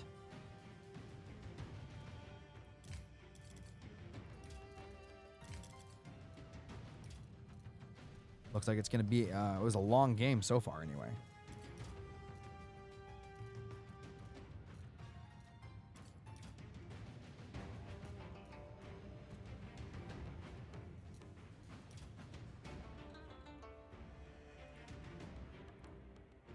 I really wish, I hope that the devs look into it and make it so that we can actually cast games from our PC when they're actually fully live. I don't know why they made it so that we can cast previous games but not live ones. It seems really weird.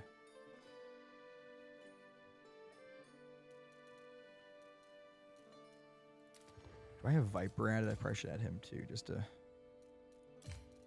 sure. I think I do. These guys keep making new account names and stuff, so it gets confusing. What if I click observe? Mod error. One or more mods on your device don't match the versions in use by the match you're trying to observe. Ensure your mods are up to date or by using the same versions as the players in this match. If problem persists, please visit Age of Empires for support. It's just, it doesn't make any sense because I can cast the replays but not the game. It doesn't make any sense.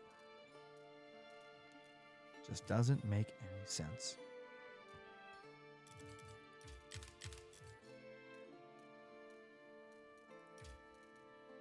Maybe it's Flamme I don't have added. Oh, I do.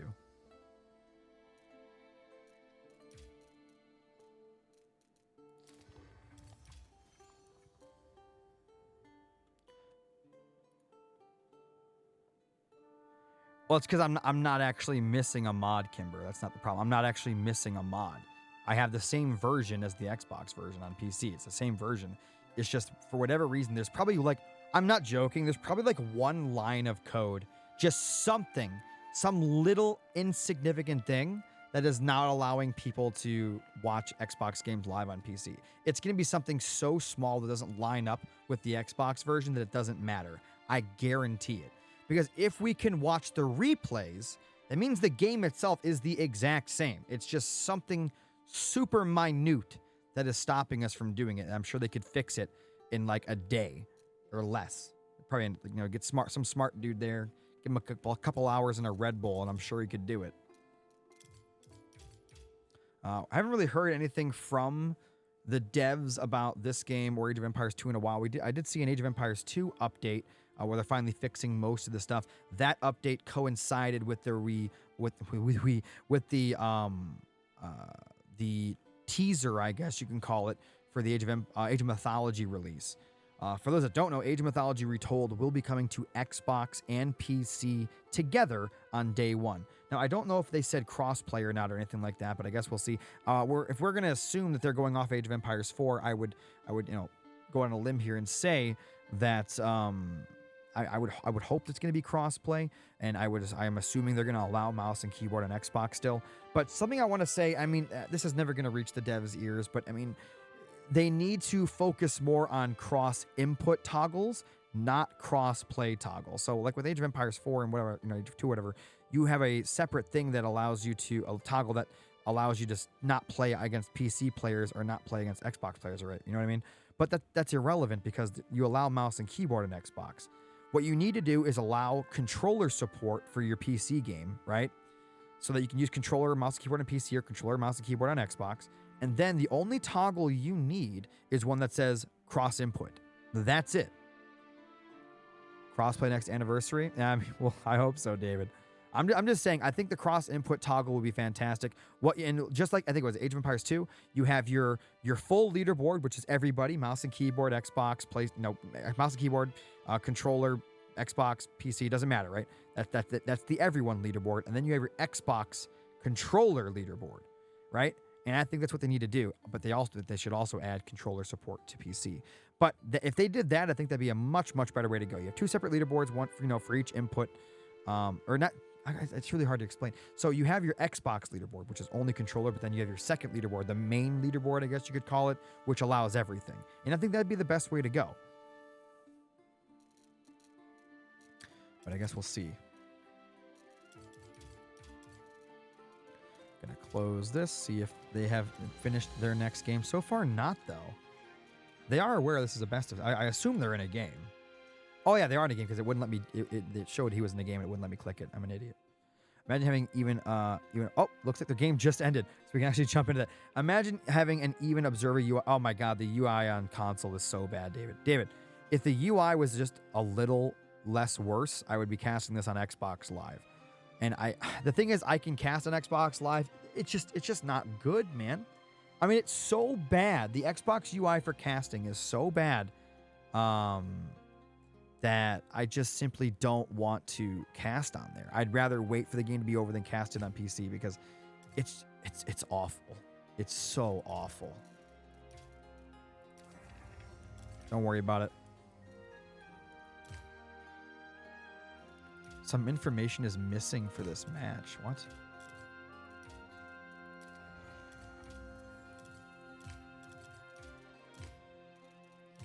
What did we break here?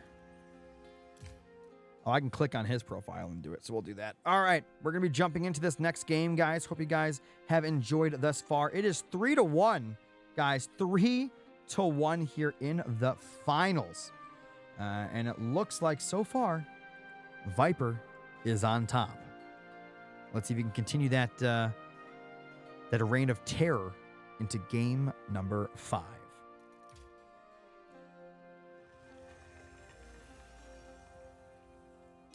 Again, guys, if my voice is too loud, too quiet, game sounds too loud, too quiet, or that background music is too loud, too quiet, please let me know and we will get that adjusted. Ladies and gentlemen, on the left-hand side in the yellow, we have Flame Daddy playing as the Opposite Dynasty, and on the right, playing as the Order of the Dragon, we have Viper.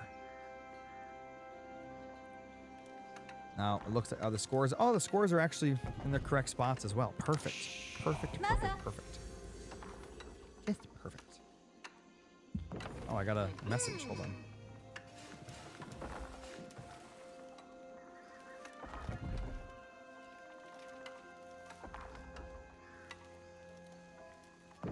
Aha! بما تأمر. I had to get a refund for something on Amazon because it was busted. Perfect. Oh, that's right. Whenever I look at my phone, I can just hit my foot pedal and it goes through the player point of view, which is great. By the way, I am so excited for the future of my YouTube when it comes to content. I know I've said this 1,000 times. I have finally found a good what's the word, rhythm or workflow for making the videos, putting them out in high quality, making thumbnails. I have my own. I tried to copy somebody called Cybert on YouTube. He has his own text style for his YouTube videos. I tried to copy it and failed, and ended up making my own, which I think is even better, which is awesome. I guess you could say I reverse engineered it and then made it better, which is pretty sick. So my thumbnails are starting to look great, and now that I have the 4K, don't say nothing, Viper, don't say nothing. Whoa, wait, why are those backwards? What happened here? What button did I hit that did that? Why are their names? What is going on? What the shit? What button did I hit? Yeah.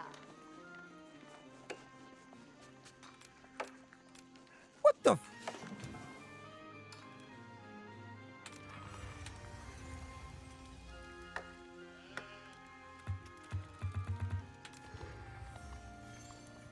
I think I've done this before. I don't know what button that is. I don't. Oh, shit. I ain't restarting nothing. I'll figure this out. God. No!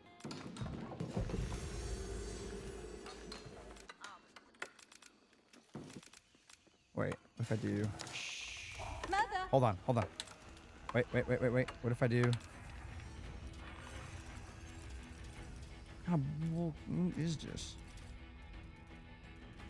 Where's that thing? I saw something. Subtitles. No. I saw the team color thing. I think I can use that to mess with it.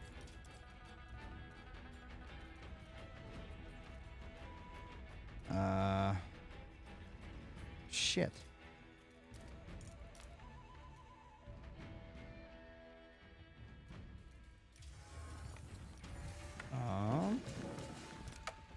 Oh my god, no.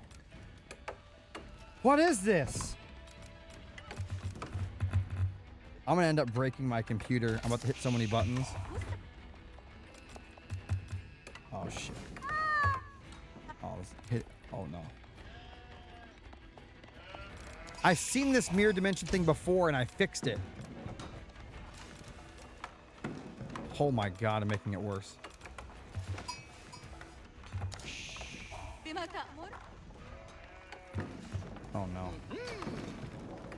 Wait, are we fast forwarding right now? Holy god. Wait, what if we do this? Hold on. Wait, hear me out. Where's the button? Yeah. Aha! مرحبا. Aha! I did it. However, we are moving too fast. I fixed that. Perfect! See that? I'm a professional streamer, guys. I'm a professional streamer. Jesus Christ. See, when something breaks, you just break it even more till you're back to where you started. Genius move.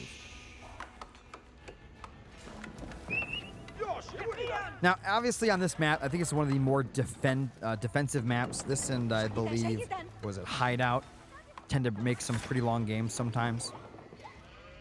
I think this map definitely a little bit more than Hideout, though.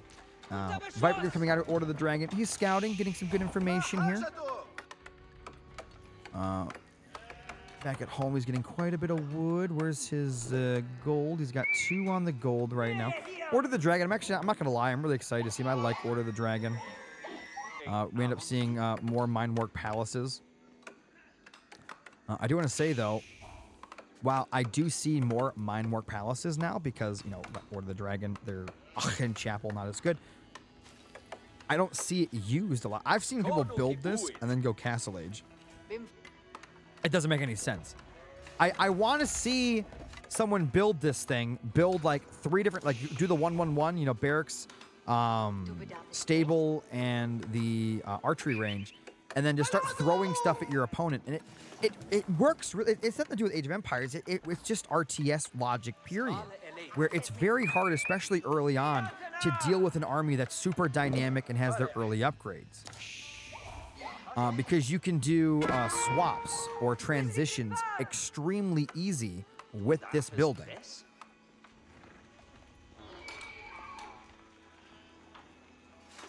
By the way, what if I click that one button now? Oh my god! Viper, I did it! Did I do it? No, I didn't. Did I? Viper, the teams thingy! It did it! Oh my, wait, unless there's, wait, did you guys pick blue and red this game and I'm just being a dummy? What? Me thinking I actually pulled off the color fix, but in reality they picked blue. I broke the thing again. What the shit? Why does that break that? Alright. Gonna play dumbass games with me. Thing. Okay. But anyway, David, if you're here, the colors are staying blue and red. Now, I don't know if they're actually blue and red. Maybe Viper can tell me. But if that's true, that means I found a way around that whole color problem.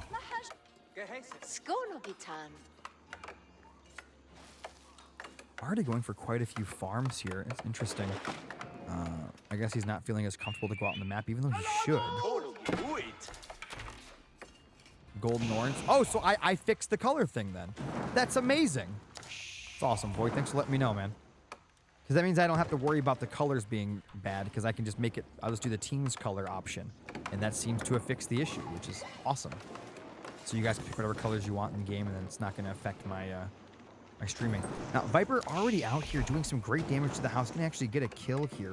Remember, these early units from the Order of the Dragon, while their population militarily, for the most part, will be lower, their units are just so strong. And it's going to cause problems. It's funny because Viper, he should technically not have more military population than Flame, but he does.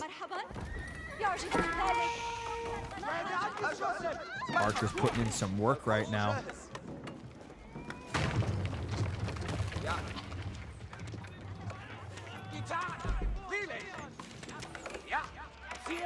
He's fighting back with his own archers. We do have the early Gilded Man-at-Arms. Those things look so cool.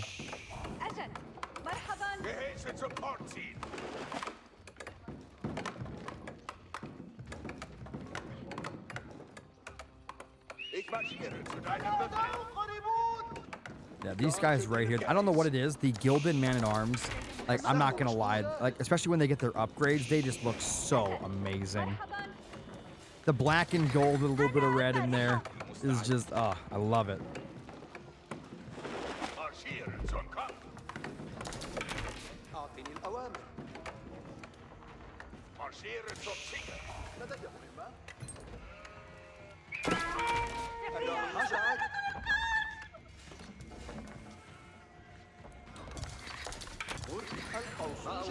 All right, coming back in. Viper getting some more harassment. That's 2 villager kills to none right now.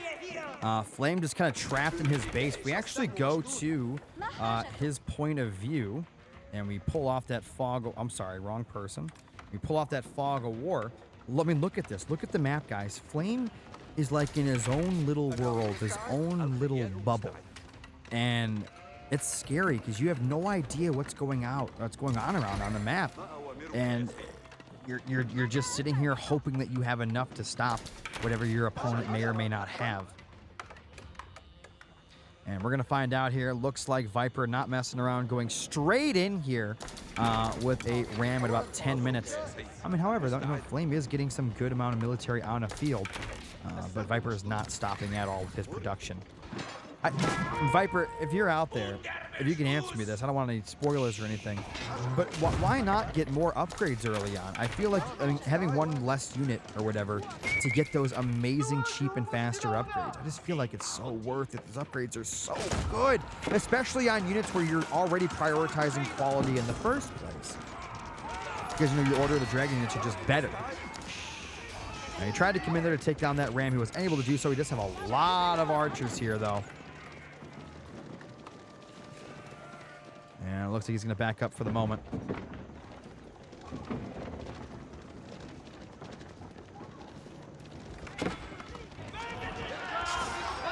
he's coming in now. That's probably not the best idea from Flame to be doing that, running his units into those spearmen and men-at-arms. I know he's trying to get around to that ram, but it's going to be quite difficult to do so.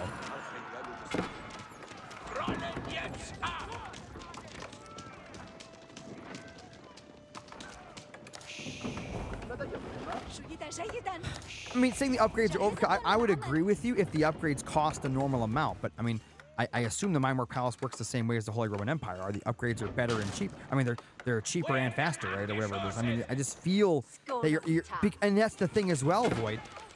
The upgrades, I feel, they scale even better with Order of the Dragon units because they work off a percentage, right? I think they work off percentage, right? Or is that actually? Is it only +1? Oh, you know what? It is only +1. It's not a percentage thing. Maybe you are right. But even so, though, I think because the upgrades are cheaper and faster, it might still be worthwhile to do it. I don't know. Maybe I'm wrong. Maybe I'm only human after all. Don't put the blame on me. 56 population for villagers to 35 for Viper, but his villagers are a little better because they are gilded. All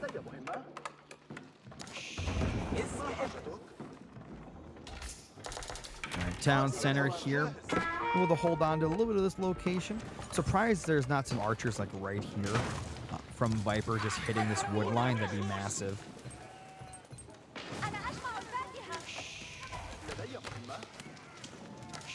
The attacks this series have been pretty one-dimensional. It's usually just one pile of units attacking another pile of units. However, that last game on Canals where Viper did that attack where he attacked with his land army in the upper right, and at the exact same time brought in his naval army with those exploding dows was just crazy good. His opponent, Flamme, never saw it coming, was not able to react in time, and it was a beautiful, beautiful attack. Probably one of my favorite attacks of the series, of the tournament, for sure. All right, we do have a TC back here, so Flamme is just continuing to eco. Viper just trying to get the killing blow here. Flamme not letting him do that. They're actually going to come out with his archers. And keep in mind, Flamme actually does have a lot of upgrades here as well. His army itself is definitely no slouch. So he's going to back up a little bit back into his base.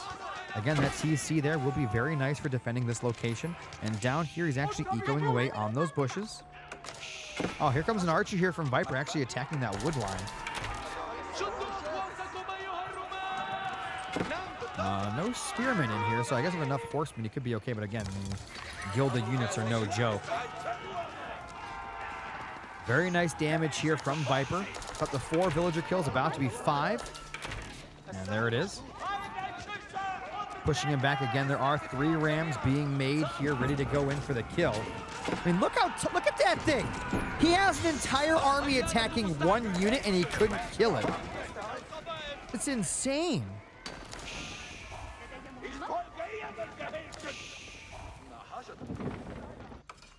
Back at home, Viper just ecoing away happily. He knows he's not in any danger at home. He is all offense here, which is always nice feeling. You don't have to worry about your base back at home. You can just focus on microing your attacking units.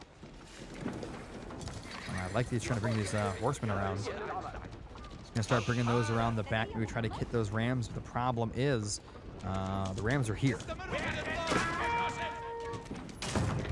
Let's see what Flamme does here. He's going to try to hold on to this. We're going to be a huge fight. Those horsemen need to get around to the back to those archers, but instead they're going straight after the man-at-arms first. I guess maybe if he can take them all down in time, he might be fine.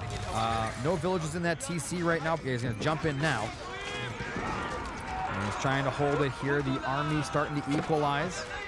Nice micro there by Viper, doing some little hit and run, little stutter stepping. Love to see that as well. Trying to chase down those archers. Could turn around, do some micro of his own while chasing. You know, a little bit of both here. Villagers coming out to go after the rams. The rams have absolutely nothing protecting them here. And it looks like Viper has drawn out the archers this far. And he's going to go for here. Villagers taking down the rams one at a time. Archers could turn around, maybe get a few more kills on top of these man-at-arms if they want to. And villagers are going to be hopping back here. 15 villagers inside this TC. They need to get out of there and get back to work. Got to keep those microed. Yeah, bring a few villagers back just for this TC to help protect it, heal it, as well as get inside of it, to use those arrows when need be. And going after that TC again. I'm not sure where he thinks he's going. He's got to get some villagers or something over here to help deal with these rams. The 2 horsemen do push him away for a moment. Again, though, got to bring some villagers up to take these down. The archers cannot kill these rams. Why is Flamme just letting the TC go down? That TC is dead. Look how much damage these rams are doing. Oh my, it's dead. He has nothing repairing it. That TC is gone. Really surprised he's just letting that go down there. He does have quite a few villagers, though. And keep that in mind. And it looks like that TC is going to be smacking away at these units as he goes along here, building up some more houses in the north as the archers chase down the army of Viper. 42 military prowess to 24 right now. Flamme no longer has that second TC bonus. And we've got a couple of horsemen here. They actually got a nice little raid off on the gold of Viper. I'm sorry we did miss that, but Viper's gold has been completely stunted. We're looking at 3 villager kills to 5 right now, so he's caught up a little bit there, getting a little bit closer. No second TC being rebuilt or anything like that. We do have a nice economy down here for Flamme, getting all those berries as well as a new wood line. Probably should build an outpost or a TC or something down there, but for right now, he is just keeping it open. And he'll just rely on running away at the correct time. Back over here, it looks like those one man-at-arm, along with that archer, going to be starting to take down these horsemen. Takes down one immediately, but there is nothing now working on these farms at the moment. Helping out with Flame here, doing that harassment, keeping Viper on his toes with just a handful of units. As these rams starting to take down the infrastructure of Flame on the northern portion of his base. And it looks like Flame's going to stick with the whole archer horseman thing. He thinks it's working, so he's just going to stick with it. Horseman down here taking a look down south, just looking for something. Going to be making a little wall up here. Trying to keep this up protected. That villager actually getting blocked by that dog. Horseman coming in to look for some damage on top of those rams, and then they will get some. Might even get one ram kill. There's 5 rams, which is insane. That is a lot of wood investment for Viper. Golden Age Tier 2 activated here. Flame is casually on 3,000 gold. He is banking right now, as it were. And that wolf is just, it's putting in the work right now. He's not paying attention to that. Might have to do that soon. Still feudal age to feudal age. Nothing too crazy there. 2 villagers just chilling.